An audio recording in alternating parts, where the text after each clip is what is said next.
E olha, a gente tem agora aí uma entrevista super especial para fazer aqui no nosso programa da tarde. Inclusive, eu quero agradecer demais. Essa foi uma pauta, viu, doutor, que foi sugerida pelos nossos telespectadores, tá? Mas antes eu vou chamar aí uma nota coberta para você que está nos assistindo. O diagnóstico de TDAH e dislexia às vezes vem tarde, mas é fundamental. No Brasil e no mundo, os números seguem crescendo e a gente vai conferir os dados aí nesse VT. Nos últimos anos, aumentaram os relatos de diagnóstico de TDAH entre adultos, o que levanta a preocupação de que nem sempre o ambiente de trabalho esteja preparado para acolher esses profissionais com as adaptações necessárias. Dados internacionais costumam apontar que cerca de 5% da população adulta vive com um transtorno. No Brasil, pesquisas indicam que aproximadamente 5,2% dos adultos entre 18 e 44 anos e 6,1% daqueles com 45 ou mais convivem com TDAH. O TDAH é um transtorno do neurodesenvolvimento cujo quadro pode persistir da infância à vida adulta. Ele se caracteriza por sintomas como desatenção, dificuldade de organização, impulsividade e algumas pessoas com hiperatividade. Esses sintomas podem interferir diretamente no desempenho profissional e também na vida cotidiana. Por isso, cada vez mais especialistas defendem a construção de ambientes de trabalho inclusivos, com flexibilidade, empatia e suporte para que adultos com TDAH tenham oportunidades de desenvolver suas capacidades e contribuir plenamente. E então, diante desse cenário de maior reconhecimento e novos diagnósticos na vida adulta, surge uma dúvida importante. Afinal, qual a diferença entre TDAH, TDA e dislexia? Pois é, minha gente. Agora nós vamos fazer uma entrevista com esse psicólogo maravilhoso. Mandar um beijo grande para nossa querida Nildes, que te ama, né? Ela veio aqui também só para vir ver essa entrevista, que na verdade vai ser uma entrevista consulta, tá? Porque nós vamos, inclusive, dizer para você que está nos assistindo aí do outro lado que você pode participar, você pode interagir, pode mandar mensagem aqui para o nosso doutor, porque ele vai responder tudo para você. Eu já quero, inclusive, começar, viu, Caio, te perguntando, ele é psicólogo, Caio Rodrigues, e ele vai esclarecer essas dúvidas com a gente. E a minha pergunta é, o que diferencia o TDAH do TDA? São a mesma coisa ou não? Ok. Primeiro, quero dar boa tarde a todos que estão nos assistindo, né? Muito obrigado pelo convite, falar sobre um tema tão importante. Vamos lá. Eles são neurodivergências. As duas são neurodivergências, só que têm funcionamento neurobiológico diferente. Por isso que é importante a gente reconhecer, fazer um diagnóstico correto para que a gente consiga, ali, de alguma maneira, fazer esse tratamento da forma certa. O TDAH, ele tem a prevalência tanto da hiperatividade, que é o ECH, né, quanto também do déficit de atenção. Então, o diagnóstico de pessoas com TDAH, elas são pessoas que têm ali essa atenção mais prejudicada, mas também existem comportamentos mais impulsivos. São aquelas pessoas que às vezes se comportam muitas vezes sem pensar, sem ter ali uma reflexão do que estão fazendo, e também uma inquietação. Inquietação essa é uma hiperatividade essa que não é só hiperatividade física, não é só essa que a gente costuma ver, né? Tipo, de quem não consegue ficar parado, de quem precisa ficar mexendo nas coisas. Também uma inquietação psíquica, que muitas vezes a gente costuma chamar de pensamentos acelerados. Aqueles pensamentos, muitas coisas ao mesmo tempo. Então, isso tem uma relação com o TDAH. E o TDA é um déficit de atenção. Então, está voltado só à dificuldade dessa pessoa em ter uma concentração e uma atenção diante das atividades que ela está ali relacionando. As duas são neurodivergência. Então, esse indivíduo ele já nasce com essa condição. Tanto que nas pesquisas a gente observa que hoje, graças a Deus, com a evolução da ciência, a gente tem tido diagnósticos infantis, entre 3 a 10% da população, né, infantil, ela tem esse diagnóstico, enquanto a gente está ainda nessa investigação já com o público adulto, que vai ali em volta de 4% da população adulta, ou ela tem TDAH ou TDA. Olha, eu fico imaginando a dificuldade que é para quem tem ou TDAH, ou TDA, ou a própria dislexia, ou TEA, adulto, que não fez a descoberta ali na infância. O sofrimento que foi a vida dessa pessoa. Porque a pessoa nasce, a pessoa não adquire. Tá? E inclusive, eu acho super importante, viu, Caio, a gente falar sobre isso, porque ainda ouço pessoas que acham que a pessoa adquire esse comportamento. E, na verdade, não é. Ela já nasce assim. E quando não é feito esse diagnóstico ali na infância, na juventude, você se torna ali um adulto, você teve uma vida inteira de muitos problemas pessoais com você mesmo que você não conseguia aceitar em relacionamentos amorosos, relacionamentos de amizade. Por quê? Porque a pessoa que tem o TDAH ou o TDA ou a própria dislexia, ela tem esse comportamento realmente que muitas pessoas não conseguem diferenciar. Você falou uma coisa muito importante, que é o que a gente observa hoje, principalmente no consultório, quando a gente está fazendo ali as avaliações necessárias, né, para fazer o diagnóstico desse paciente já adulto. Eu sempre gosto de dizer que parece que eles estão fazendo as pazes com a sua própria história. Eu imagino. Porque eles reconhecem ali que muitas vezes dos comportamentos que foram emitidos desde a primeira infância, a adolescência, ao início da vida adulta, até o momento em que eles descobrem esse diagnóstico, eles vão reconhecendo e fazendo as pazes com aquilo. Porque dentro de um espaço social, onde a gente convive com muitas pessoas, muitas vezes os outros não conseguem ali respeitar ou compreender por que nós estamos emitindo determinados comportamentos. Né? Então, por que fulano sempre esquece as coisas, ou porque fulano é sempre muito atabalhoado, derrama, mexe, é muito impulsivo nas respostas. E isso, algumas pessoas ficam esquematizadas, elas ficam ali vistas de uma forma negativa. Negativa, é irritado, é antipático. Isso, e quando elas sabe? têm esse diagnóstico ajuda elas a fazer as pazes com a sua própria história e ter um olhar ali sobre si mesmo de uma forma muito mais harmoniosa ali dentro desse processo. Então, esses diagnósticos tardios, que é o que a gente chama de pessoas já adultas, né, que estão fazendo essa busca, que estão fazendo essa investigação, são diagnósticos importantíssimos ali para a sua saúde mental, para o seu reconhecimento, para você compreender quem é você no meio de toda essa história. E é o que você disse, né, Caio? Fazer as pazes consigo mesmo. Agora, o que muda entre o diagnóstico infantil e o diagnóstico adulto dessas condições? Pronto. No diagnóstico infantil, a gente já começa a perceber ali alguns sinais logo já bem no início da primeira infância. Sim. Principalmente quando essa criança ela começa ali a ter os seus primeiros sinais de fala ou dificuldade. Né? Andando nas pontinhas dos pés. Essa característica é do TEA, já é uma característica muito relacionada ao TEA. Né? Mas a pessoa pode ter TDAH e TEA ao mesmo tempo. Isso. Uma não difere da outra. Pode ter TDAH, TEA e dislexia ao mesmo tempo? Pode.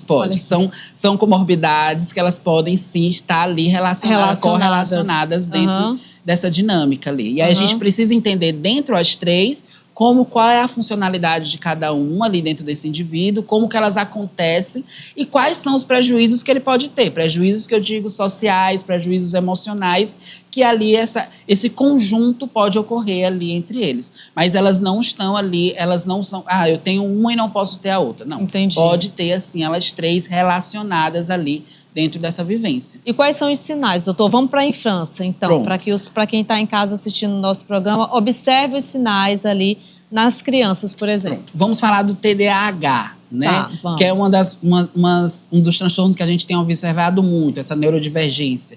Quando a gente começa a perceber que essa criança ela tem uma dificuldade muito significativa de uma concentração, né? As informações que são passadas ali para ela não consegue absorver com uma certa facilidade, ela tem uma certa imperatividade, né? Ou de ficar parada, ou de dizer que está pensando ou tentando fazer muitas coisas ali ao mesmo tempo, né? Isso é importante da gente começar a observar como que isso funciona, principalmente como isso está acontecendo na escola, porque é o início da vida escolar.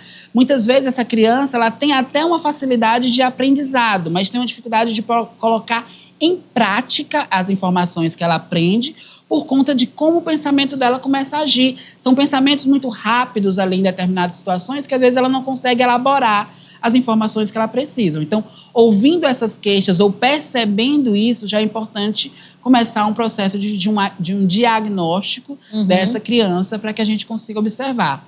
Quando a gente fala da idade adulta, do TDAH, um dos principais fatores é o que a gente fala da entrevista sociohistórica, que é quando a gente precisa, para que a gente possa dizer que um adulto ele tem essa neurodivergência, ele não é algo que surgiu de uma hora para outra. Não é porque ele viu na internet, ele vai ver aquele ou porque está se falando muito sobre isso nas redes sociais. Eu quero inclusive chamar a atenção de você que está nos assistindo, porque eu estou vendo muita gente querendo dar o diagnóstico e dizendo: eu tenho TDAH, eu tenho TDA, eu tenho dislexia, e não procura um especialista. Algumas redes sociais fazem até algumas trends dizendo características bem comuns, vamos dizer assim.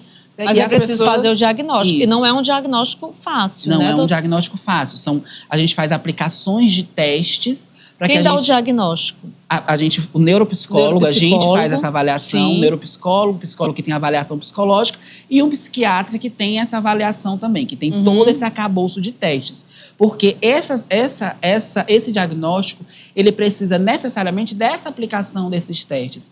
Porque esse teste, ele vai mapear como é o funcionamento neurológico desse paciente. Ele vai reconhecer ali quais são, se tem ou não ali alguma dessas neurodivergências, quais são os prejuízos que essa neurodivergência causa, de acordo com o lugar onde ela pode estar mais intensa dentro das funções daquele paciente. E aí a gente consegue também ter ali um prognóstico, um tratamento ideal e adequado. Porque outra coisa que é importante a gente entender, não é porque eu ou a Carla temos TDAH que o tratamento é igual. Cada paciente, de acordo com o seu diagnóstico, ele tem um tratamento individualizado. Porque, como eu falei, a gente precisa observar como esse paciente ele tem prejuízos dentro desse diagnóstico. Então, a gente vai avaliar toda a sua função social, entender como tudo isso acontece nesse paciente e aí sim a gente fazer um acompanhamento adequado. Medicação. Que vai desde medicação e desde processo terapêutico ali. Então a gente precisa entender. E claro, nesse processo terapêutico, a TCC tem ali uma visão de mudanças também comportamentais, onde a gente vai trabalhar também mudanças nesse ambiente onde esse paciente está ali inserido. Digamos que um adulto descobriu que ele tem um TDAH, uma dislexia, é necessário fazer a investigação de outras pessoas da família? Ou, por exemplo, se eu tenho TDAH, ou dislexia e vou ter filho, provavelmente meu filho vai ter, ou às vezes é o filho que tem e aí depois o pai ou a mãe descobre. É genético, doutor? Isso. As pesquisas, elas indicam que existe um fator genético quando a gente fala da questão da neurodivergência, que são essas questões de TEA, TDAH, o TDA, a própria dislexia. Então, dentro dessa investigação sociohistórica desse paciente, a gente vai fazer a investigação se existem familiares ou que já têm um diagnóstico ou que têm comportamentos semelhantes a eles. Até porque, como isso são pesquisas e são investigações novas, antigamente, não vou tão longe, mas ali 80, 90, a gente não tinha tanto diagnóstico e nem tinha uma investigação tão aprofundada. Eu até falo muito sobre isso aqui essa semana, eu até comentei a respeito disso. Eu lembro que ali perto da casa da minha mãe, ela mora no bairro Mocambinho até hoje, eu ia para a escola e eu via um menino mais ou menos da minha idade, autista, só que o autismo, a gente tinha ali o diagnóstico quando era um autismo severo. Então não se falava em autismo, TDAH, não se falava em nada disso.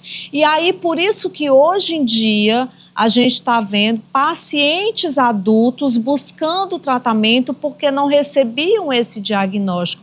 Mas que bom que hoje a gente está tendo um olhar atento para isso, as pesquisas estão mostrando, pesquisas científicas, e então não é que hoje em dia as pessoas estão nascendo com TDAH, porque hoje as pessoas dizem assim, antigamente não existia isso, agora as crianças estão vindo tudo com TDAH, as crianças estão vindo tudo... E não, ainda fala que é doença, que é o pior absurdo da Dizem vida, que, eu acho. né? É falar que é doença, que uma pessoa que tem o diagnóstico do TDAH, do TEA, da dislexia, porque é doente. Gente, o que é isso? Pelo amor de Deus, empatia pelo próximo, tá? Porque a pessoa nasce com isso. Então, assim, a gente precisa respeitar, sim, essas pessoas. E hoje a gente está vendo esse diagnóstico exatamente por causa disso. Sim. Então, não é que as crianças de hoje em dia, gente, estão nascendo assim, não. É porque, na verdade, antigamente não eram a ciência não tinha essa evolução, né, para observar. E por isso que a gente estava falando que os pacientes hoje, eles fazem as pazes com sua história. Porque eles sofriam naquele período, não deixaram de ter o sofrimento ali, quem tinha esse diagnóstico, né, naquele momento.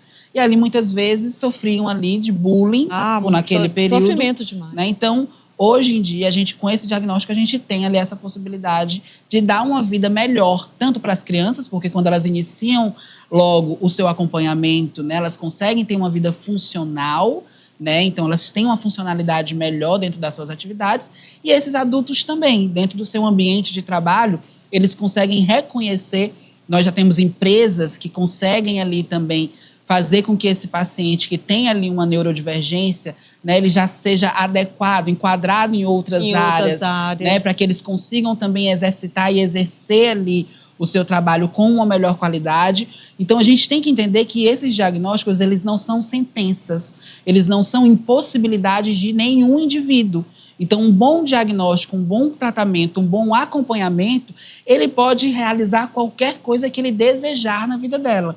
O que é o problema é o preconceito diante disso. Infelizmente. Né? Que é quando a gente tem uma população que ela é preconceituosa em relação a diagnósticos de paciente, ou acham que pacientes estão usando seus diagnósticos ali como forma de não se responsabilizar por algumas atitudes, aí sim a gente dificulta a vida desse paciente ali, porque ele fica com vergonha, muitas vezes, até de reconhecer. Até de reconhecer. Eu tenho uma amiga, sabe, Caio, que recentemente ela estava conversando comigo, alguns anos de casada, mas estava enfrentando muitas crises no relacionamento conjugal.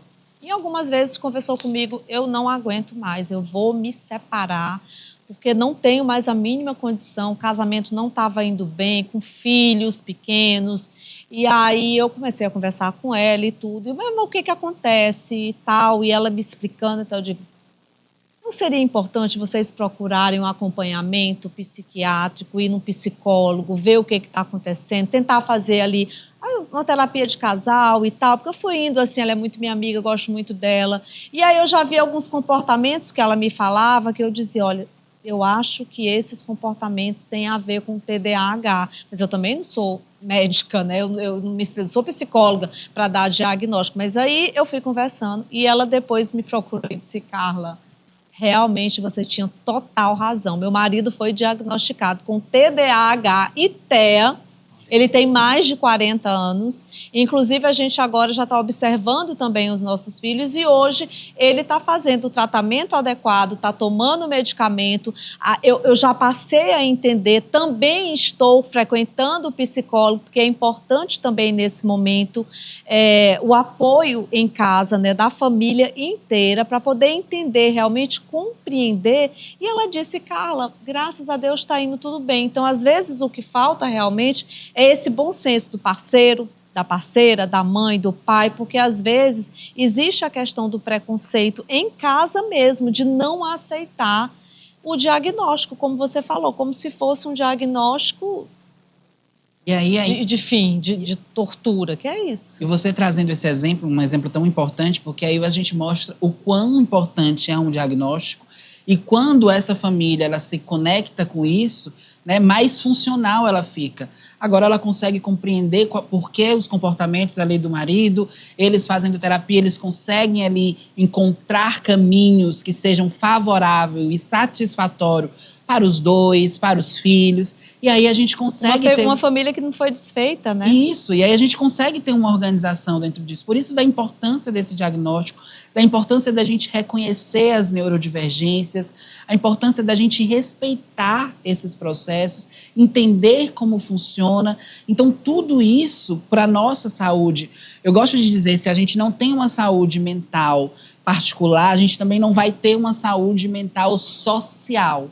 Porque se eu não consigo me organizar, provavelmente eu também não vou conseguir me organizar dentro do meio em que eu estou inserido. Então, tudo isso é um conjunto que precisa ser aplicado ali para que a gente tenha ali, de fato, essa saúde mental, para que a gente tenha, de fato, uma sociedade saudável e que consiga respeitar, dentro dos seus processos, todas essas diferenças em relação a cada indivíduo.